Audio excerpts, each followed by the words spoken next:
नमस्कार दोस्तों, स्वागत है आप सभी का हमारे चैनल सुविद्या में। आज की क्लास में हम बात करेंगे व्यक्तिगत विभिन्नताएं, उसका अर्थ, कारक और महत्व के बारे में। तो इंडिविजुअल डिफरेंस जिसे हम कहते हैं, तो इंडिविजुअल डिफरेंस है क्या?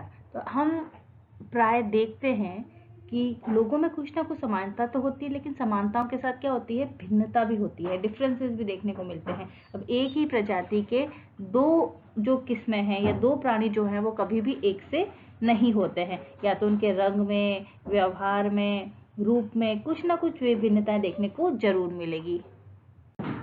तो अब हम अर्थ अगर देखते हैं व्यक्तिगत भिन्नता का, तो जब दो बालक विभिन्न समानताएं रखते हुए भी आपस में भिन्न व्यवहार करते हैं तो इसे व्यक्तिगत विभिन्नता कहा जाएगा। इसका मतलब क्या है कि हर एक व्यक्ति में जैविक, मानसिक, सांस्कृतिक या संवेगात्मक अंतर का पाया जाना। यहाँ तक कि हम ये भी कह सकते हैं कि कोई भी व्यक्ति जो है बिल्कुल समान नहीं होता, 100% आइडेंटिकल नहीं हो सकता। यहाँ तक कि जुड़वा बच्चे जो होते हैं उनमें भी कोई ना कोई असमानताएं जरूर पाई जाती है। तो सामान्य भाषा में अगर मैं कहती हूँ तो शरीर के रूप, रंग, आकार, सीखने की गति, बुद्धि, स्मृति, रुचि, इन सभी पक्षों में पाई जाने वाली विभिन्नता को ही व्यक्तिगत विभिन्नता कहा जाता है। अगर हम बात करते हैं व्यक्तिगत विभिन्नता का सबसे पहले अध्ययन किसने किया है, तो सबसे पहले अध्ययन जो है वो गाल्टन के द्वारा किया गया 1879 में। तो पहली बार इसका अध्ययन गाल्टन के द्वारा किया गया। इसके अलावा जेम्स डेवर है या टायलर है या स्कीनर है या कैटल, इन्होंने भी इसी संदर्भ में अपना योगदान दिया है। अब अलग अलग मनोवैज्ञानिकों के द्वारा अलग अलग परिभाषाएं दी गई हैं, डेफिनेशंस दी गई हैं। तो स्कीनर ने क्या कहा है, स्कीनर के अनुसार व्यक्तिगत विभिन्नता में संपूर्ण व्यक्तित्व का कोई भी एक ऐसा पहलू सम्मिलित हो सकता है जिसका माप किया जा सकता है। ये बात कही है स्कीनर ने। फिर टायलर ने क्या कहा है, टायलर के अनुसार शरीर के आकार और स्वरूप, शारीरिक गति संबंधी क्षमताएं, बुद्धि, उपलब्धि, ज्ञान, रुचियां, अभिवृत्तियां और व्यक्तित्व के लक्षणों में माप की जा सकने वाली जो विभिन्नताओं की उपस्थिति सिद्ध की जा चुकी है। यानी बच्चों में या इस प्रकार की कुछ ना कुछ विभिन्नताएं जरूर होती हैं। तीसरा अगर हम बात करते हैं रेबर, तो रेबर ने क्या कहा है कि एक ऐसी मनोवैज्ञानिक घटना के लिए यह नाम दिया जाता है जो उन विशेषताओं या शील गुणों पर बल डालता है जिनके अनुसार व्यक्ति का जीवन भिन्न होते हुए देखा जा सकता है। इसी प्रकार से जेम्स डेवर ने वंशानुक्रम को महत्वपूर्णता देते हुए कहा है कि माता पिता की शारीरिक और मानसिक विशेषताओं का अपनी संतान में हस्तांतरण होना ही वंशानुक्रम कहा जाता है। तो ये कुछ मनोवैज्ञानिकों के द्वारा व्यक्तिगत विभिन्नता से संबंधित परिभाषाएं होंगी। अब हम बात कर लेते हैं व्यक्तिगत विभिन्नताओं के प्रकार। सो काइंड्स ऑफ इंडिविजुअल डिफरेंसेस। सबसे पहले अगर हम बात करते हैं शारीरिक स्तर पर, तो देखो शरीर की रचना की दृष्टि से भी सभी व्यक्तियों में आप भिन्नता देखने को देख सकते हैं। कुछ व्यक्ति गोरे होते हैं, कुछ काले होते हैं, कुछ सांवले होते हैं, कुछ लंबे होते हैं, छोटे होते हैं, दुबले होते हैं, कुछ मोटे होते हैं। तो ऐसी विभिन्नताएं जो बाहरी रूप से स्पष्ट देखने को मिल जाती है उसे हम कह सकते हैं कि ये शारीरिक स्तर पर आधारित भिन्नता होगी। इसी प्रकार से हम बालक या बालिका को आसानी से पहचान सकते हैं। स्त्री या पुरुष का भेद भी इन भिन्नताओं के अंतर्गत हम ले सकते हैं। दूसरा हो जाएगा बुद्धि स्तर पर। देखिए बच्चों की मानसिक दृष्टि से भी भिन्नता पाई जाती है। और इसी के अलावा आपने देखा होगा कि हर एक कक्षा में ऐसा नहीं है कि समान बुद्धि के बच्चे होंगे, अलग अलग बुद्धि के बालक देखने को कक्षा में मिलते हैं। प्रतिभाशाली बच्चे भी होते हैं, सामान्य बच्चे भी होते हैं, मंद बुद्धि बालक, पिछड़े बालक, ये सभी होते हैं। और हम कह सकते हैं कि बुद्धि लब्धि जो है वो सभी बच्चों की एक से नहीं होती, तो वो भी एक व्यक्तिगत भिन्नता का प्रकार हो सकता है। तीसरा हो जाएगा संवेगात्मक भिन्नता।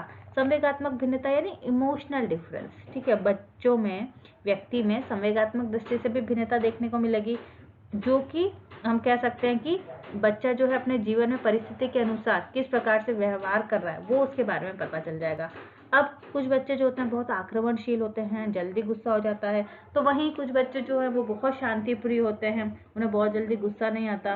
कुछ को इतनी जल्दी गुस्सा आ जाता है कि वो कोई भी अपराध करने के लिए तैयार हो जाते हैं, जबकि वही बात में दूसरा बच्चा हंसकर टाल देता है। तो भय, क्रोध, प्रेम, घृणा, वात्सल्य, ये सभी क्या है, ये सभी इमोशंस हैं और बच्चों में इस प्रकार के इमोशनल डिफरेंसेस पाए जाते हैं। अगला हो जाएगा विचारों में भिन्नता। अब कोई भी व्यक्ति कोई भी कार्य कर रहा है, कोई क्रिया कर रहा है, तो उसके बारे में क्या विचार करता है। अब जरूरी नहीं है कि हर व्यक्ति सही प्रकार का व्यू अपना रखे।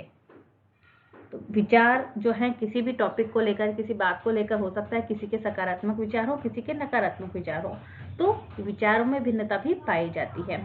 अगला है विशिष्ट योग्यता में भिन्नता। ठीक है, योग्यता लिखा गया है, विशिष्ट योग्यता में भिन्नता।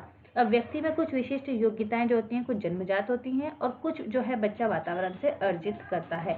तो दो व्यक्तियों में जो विशिष्ट योग्यता है वो सेम हो ऐसा होना इम्पॉसिबल सा है। अगला है रुचियों में भिन्नता।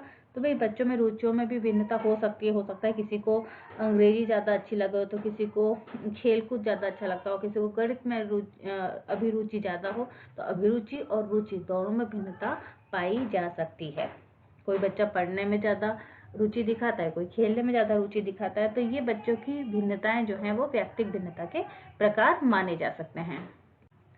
अब हम बात कर लेते हैं व्यक्तिगत भिन्नता के प्रभावी कारक, यानी व्यक्तिगत भिन्नता को प्रभावित करने वाले कौन कौन से कारक हैं या कारण हैं या हम तत्व भी उन्हें कह सकते हैं। तो पहला हो जाएगा वंशानुक्रम या हम जिसे कहते हैं हेरिडिटी। ओके, अब हेरिडिटी क्या हो जाएगा, अलग अलग व्यक्तियों के द्वारा बताया गया है कि भाई व्यक्तिगत विभिन्नता का मुख्य कारण उनकी हेरिडिटी हो सकता है। रूसो, पियर्सन, टर्मन और गाल्टन इसके प्रमुख समर्थक थे कि भाई माता पिता के जीन्स जो आए हैं बच्चों में उसी के अकॉर्डिंग जो बच्चे हैं वो मिलेंगे, उनका शारीरिक जो स्ट्रक्चर है या फिर उनका चारित्रिक विभिन्नताएं जो हैं उसका मुख्य कारण वंशानुक्रम हो सकता है। अब इस पे भी कई अलग अलग नियम दिए गए हैं, कुछ ने समानता का नियम दिया है, किसी ने भिन्नता का नियम दिया है, किसी ने प्रत्यागमन का नियम दिया है। वो हम पिछली क्लास में पढ़ चुके हैं कि भाई माता पिता जैसी संतान है तो वो समानता का नियम का पालन करेंगे, माता पिता से भिन्न है संतान तो भिन्नता का नियम, और माता पिता से ठीक विपरीत, भाई माता पिता बहुत मंद बुद्धि है, बच्चा पढ़ने में बहुत तेज निकला है तो वो प्रत्यागमन का नियम माना जाएगा। तो ये तो पहला हो गया कि हेरिडिटी व्यक्तिगत भिन्नता को प्रभावित करती है। दूसरा हो जाएगा वातावरण, एनवायरनमेंट। तो बच्चा जिस एनवायरनमेंट में रहता है उसी के अनुसार उसके व्यवहार में, रहन सहन में भी परिवर्तन आ जाता है।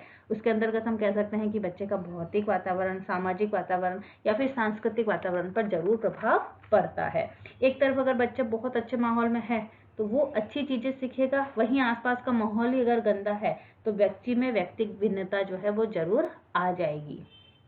उदाहरण अगर हम लें, अगला हम ले लेते हैं जाति, प्रजाति और देश। ठीक है, कास्ट से रिलेटेड भी कई बार डिफरेंसेस बच्चों में आ जाते हैं। जाति, प्रजाति, देश, संस्कृति, बच्चों को जो नियम बताए जाते हैं, उनको जो विश्वास जागृत किया जाता है, अलग अलग रीति रिवाज जो है वो जाति प्रजाति के अनुसार मनाए जाते हैं, तो वो भी बच्चे के व्यक्तिगत विभिन्नता पे प्रभाव करते हैं।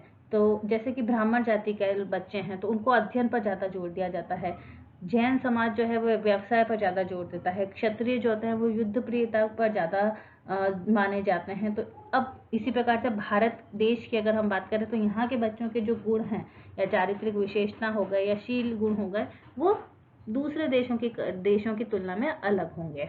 तो ये तीसरा पॉइंट हो जाएगा। अगला है आयु और बुद्धि। तो जैसे जैसे एक बच्चे की आयु बढ़ती है उसका शारीरिक विकास भी होता है, उसका मानसिक विकास भी होता है, बौद्धिक और संवेगात्मक विकास भी होता है और उस भी व्यक्तिगत भिन्नता जो है वो प्रभावित होती है।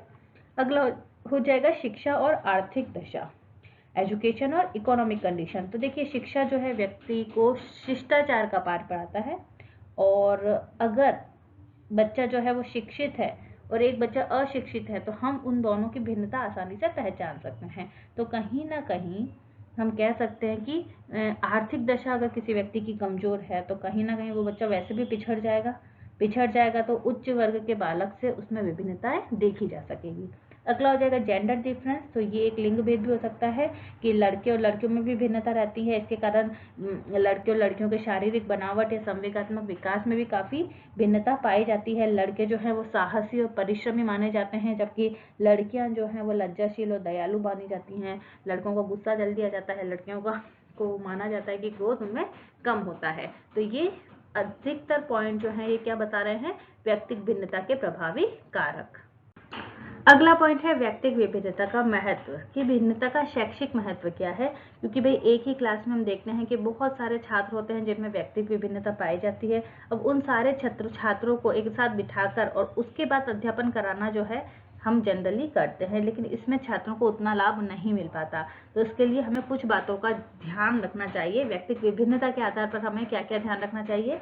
एक तो बच्चों को लिंग भेद के अनुसार शिक्षा दी जाए, ओके, जेंडर डिफरेंस के बेसिस पर बच्चों को शिक्षा दी जाए।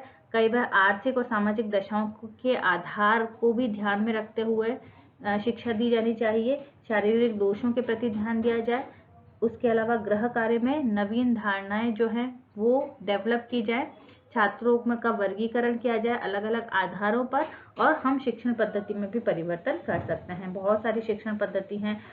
हम कौन से किस प्रकार के बच्चों के नेचर के आधार पर हम उनमें शिक्षण पद्धति में परिवर्तन करके हम जो शैक्षिक महत्व है उसमें इसका प्रयोग कर सकते हैं। क्योंकि बहुत सारी प्रणाली हमने देखी है, किंडरगार्टन हो गई, ह्यूरिस्टिक हो गई, या फिर डेकोली प्रणाली हो गई। तो कौन सी पद्धति जो है बच्चे के लिए ज़्यादा सुटेबल होगी, उस आधार पर हम शिक्षण पद्धति में परिवर्तन कर कर व्यक्तिगत विभिन्नता के आधार पर बच्चों का जो हम कह सकते हैं गुण हैं उनको बढ़ा सकते हैं। तो यहाँ पर हमने आज की क्लास में बात करी व्यक्तिगत भिन्नता क्या होती है, इसके प्रकार कौन कौन से हो सकते हैं, और इसे प्रभावित करने वाले कारक कौन से होंगे। बहुत बहुत धन्यवाद।